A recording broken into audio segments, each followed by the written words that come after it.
Like elephants, hyrax live a long time, for up to 15 years, 4 times longer than most small mammals. It's hard to survive in the big wide world, alone without the protection of the colony. Klipspringer antelope are not a threat, but the old archenemy is never far away, and out here, away from the copies, there aren't many places to hide.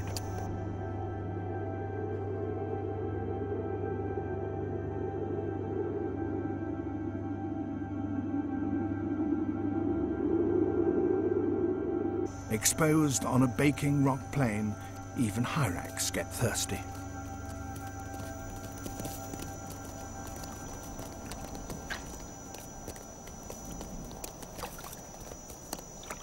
There may be unknown dangers.